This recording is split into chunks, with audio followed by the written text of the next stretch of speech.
살펴볼 마태복음 18장 15절부터는 사람이 이렇게 살면 되겠나 하는 참 안타까운 얘기가 우리에게 소개되고 있는데, 나의 삶과 한번 비교해 보면서 나는 어떤 삶을 살고 있는지 생각해 보는 시간을 가졌으면 좋겠습니다. 첫 번째 15절에 이렇게 시작합니다. 형제가 죄를 범하거든, 이렇게 시작합니다. 사람이 살다 보면 죄를 안 짓고 살 수는 없지요. 우리 죄인이기 때문에 모두가 죄를 짓지요. 근데 그때 하나님께서 어떤 처방전을 내리시냐면 이렇게 말씀하십니다. 죄를 범한 사람에게 찾아가서 너와 그 사람과만 상대하여 권고하라. 항상 여러분께 말씀드리지만 하나님께서는 모든 사람들을 존중하십니다. 설사 그 사람이 죄인이라 할지라도 존중하십니다. 그래서 그 사람과만 상대하라, 그 사람에게만 권고하라. 그 말은 무슨 말이에요? 너만 가라, 그 말입니다. 누가 잘못했다고 막 떼거지로 가가지고 막 공격하지 말고 혼자만 살짝 가서 말을 해라. 무슨 뜻이에요? 그 사람을 더 망신시키지 말고 그 사람에게 빨리 그냥 곱게 아무 일도 없었던 양 돌아올 수 있도록 기회를 줘라. 그런 아주 깊은 사랑이 이 속에 담겨져 있습니다.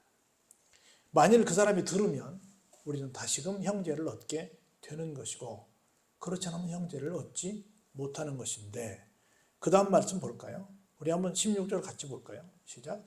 만일 듣지 않거든 한두 사람을 데리고 가서 두세 증인의 입으로 말마다 확증하게 하라. 여기서 또 하나님의 기가 막힌 사랑이 보입니다. 안 들면 막 떼거지로 가가지고 그 사람을 공격하지 말고 몇 명만 더 데려가라.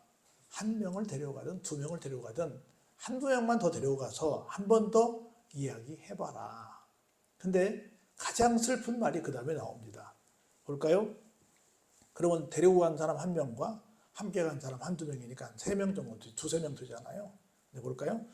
두세 증인의 입으로 말마다 확증하게 하라.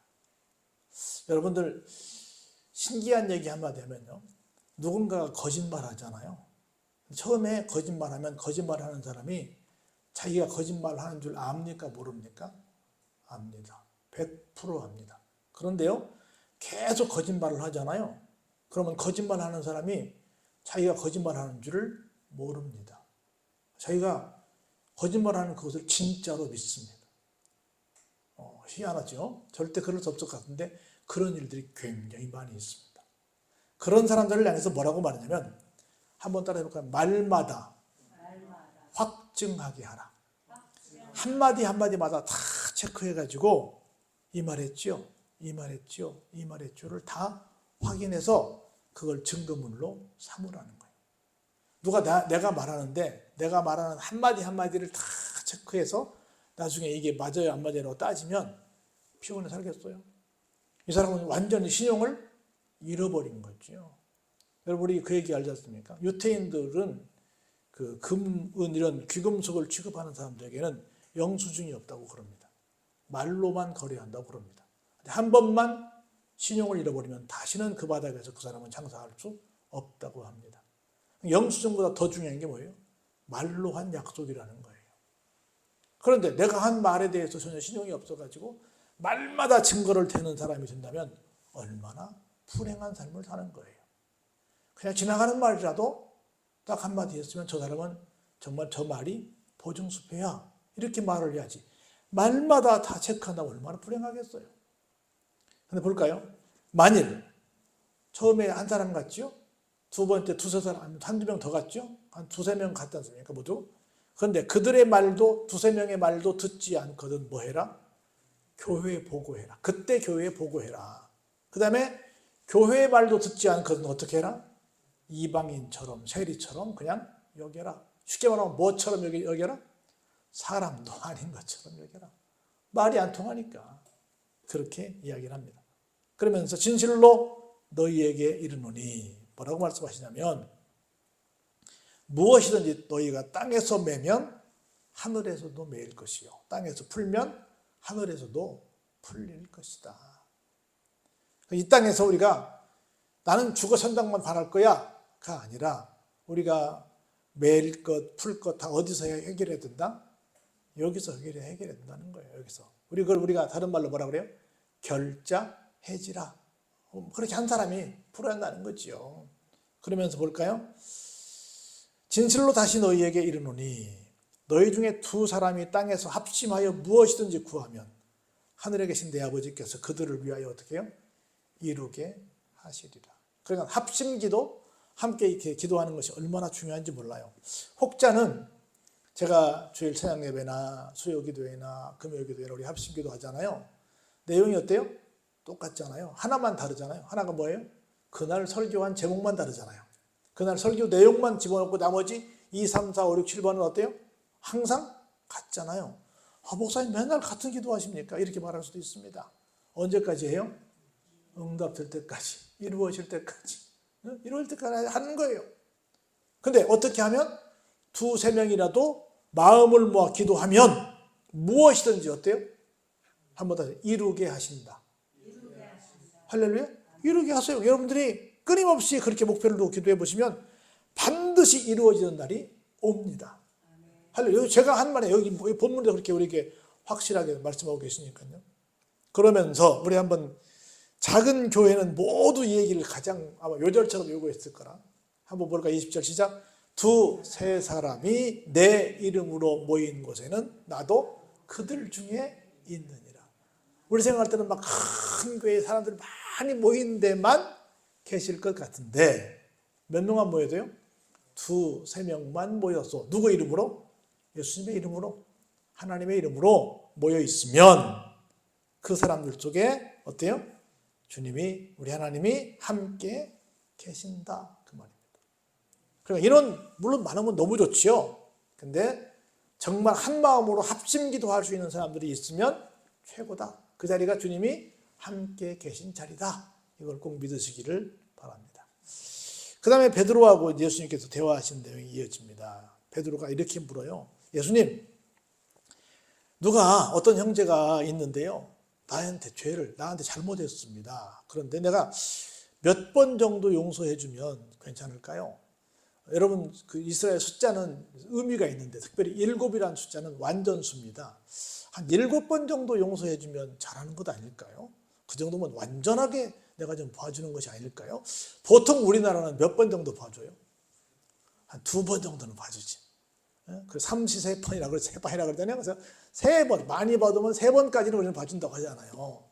그런데 우리나라 문화에 보면 7번이면 어때요? 따블이니까 많지요. 예수님께서 뭐라고 말씀하세요? 야, 7번뿐이 아니라 7번을 몇 번이라도 70번이라도, 그러면 7,749, 490번인가? 그건 아니고 무한대로 뭐 해라? 용서해 줘라. 그렇게 말씀을 하십니다. 그러면서 용서에 대한 한 예를 예수님께서 드시는데 뭐라고 말씀하시냐 볼까요? 천국이라고 하는 건 말이야, 주인이 그 종들과 함께 결산하는, 그 주인이 누구래요?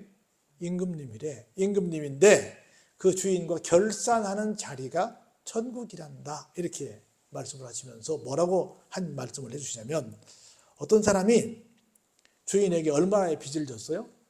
1만 달란트의 빚을 졌대요. 만 달란트는 상상할 수 없습니다. 제 몸무게가 대략 2달란트 됩니다. 근데 여기는 아무것도 안 나와 있지 않아요? 금인지 은인지 대부분 금 1만 달란트인데 금이 제 몸무게만큼이면 얼마큼 비싸겠어요? 상상할 수 없겠죠. 제가 한 30kg 정도가 1달란트예요. 그러니까 2달란트면 여러분 생각할 때 예수님께서 어떤 사람에게는 1달란트, 어떤 사람에게는 2달란트, 어떤 사람은 5달란트 줬던 얘기하니까 뭐 조금밖에 안 줬는데 뭐 이렇게 할 텐데, 아니 굉장히 큰 돈입니다. 줬는데 이 사람이 어떻게 하다 보니까 이걸 사업을 잘 못했는지 다 갚을 수 없는 지경에 이르게 됐습니다. 그래서 갚을 것이 없어요. 그러니까 주인이 명합니다. 못 갚는다고? 그러면 네 몸과 네 아내와 네 자식들과 네가 갖고 있는 지금의 모든 소유를 다 팔아라. 그래서 갚아라. 이렇게 얘기합니다. 그러니까 이 사람이 뭐라고 말해요? 납작 엎드려 절하면서 주인님, 왕님, 임금님 참아주세요. 시간을 주시면 제가 다 갚겠습니다. 하고 막 간청을 하니까 가만히 보니 주인이 참 이 사람이 좀 너무 딱해. 그래서 그래 다음에 갚아라 가 아니라 어떻게 해요? 모든 빚을 다 탕감해 주셨어요. 얼마나 큰 은혜예요. 얼마나 감사합니까? 그래가지고 이제 감사해서 나왔는데 동이 나가서 자기에게 이제 집으로 가는 도중에 누구를 만나요? 이번에는 자기에게 빚진 사람을 만나요. 이것도 큰 돈이야. 얼마의 빚을 졌어요? 100데나리온. 한 데나리온이 하루 노동자의 품삯이야. 그리고 한 100일 정도면 석 달 이상의 노동자가 돈을 벌어야지. 그것도 큰 돈일 거 아니에요? 큰 돈이지만 10,000달란트의 비용은 어때요?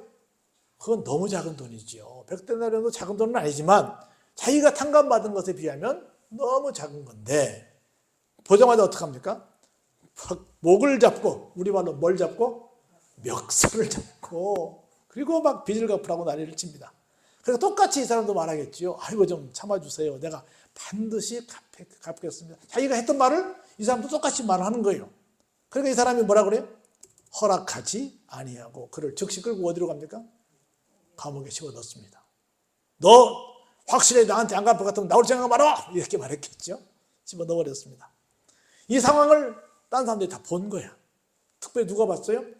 금방 10,000달란트의 어마어마한 빚을 탕감받는 그 상황을 사람들이 본 사람들이 있는 거라. 그래가지고 세상에 자기는 뭐 비교할 수 없을 만큼 엄청난 양의 그 돈을 탕감받고도 저렇게 백다드리는 거고 그렇게 잘 할 수 있나 하고 막 딱하게 여기면서 할 수 없이 10,000달란트를 탕감해준 주인에게 가서 왕의 임금님에 가서 일렀어요. 일렀더니 그래 그런 고약한 친구가 있나? 당장 오라 그래! 불렀습니다. 그래가지고 뭐라고 딱 말씀하십니까? 악한 종아 나는 네가 빌기에 내가 네 빚을 전부 탕감하여 주었거늘 내가 너를 불쌍히 여겨준 것처럼 너도 네 동료를 불쌍히 여기는 것이 마땅한데 어떻게 그렇게 할 수 있니? 여봐라! 하고 화를 내면서 저놈이 빚을 다 갚도록 어떻게 하라? 옥졸들에게 넘겨라! 무슨 얘기요? 당장 하옥시켜라! 해서 자기가 감옥에 가게 됐다. 그렇게 말씀을 합니다. 그러면서 우리 한번 35절 같이 읽어볼까요? 너희가 각각 마음으로부터 형제를 용서하지 아니하면 나의 하늘 아버지께서도 너희에게 이와 같이 다시 말해서 용서하지 않으신다라고 말씀을 하십니다. 내가 용서받는 길이 사실은 다른 사람을 위해서 그러는 거예요? 나를 위해서 그러는 거예요? 나를 위해서 그러는 거죠. 나를 위해서. 여러분 성경은 어찌 보면 뭘 줘라, 뭐 베풀라, 뭐 용서해라, 사랑해라 뭐 이런 뭐 하는 것 같은데 사실은 그게 다 남을 위한 것 같은데 자세히 읽어보면 모두 다 누굴 위한 거예요? 나를 위한 거예요. 나를 위한 거. 그래서 여러분 모두가 우리는 사실은 뭐 상상할 수 없는 어마어마한 사랑의 빚을 하나님께 줬습니다. 그러면 늘 감사하시고 어지간하면 다른 사람들 도와주시고 또 탕감도 해주시고 용서해 주시고 그렇게 좀 더불어 둥글둥글하게 사시길 바랍니다. 그게 그 누구를 위한 길이에요? 나를 위한 길이에요. 그게 하나님이 바라시는 겁니다. 그게 행복으로 가는 길이에요. 그래서 우리 모두가 이걸 좀 알면서 정말 내가 두세 사람이 마음 다해 있다고 한다면 얼마나 행복한 곳이 될까. 왜냐하면 그곳에 주님이 계시니까. 그런 공동체가 되기 위해서 내가 먼저 내 마음부터 좀 활짝 여는 우리의 삶이 되시기를 주의 이름으로 축원합니다.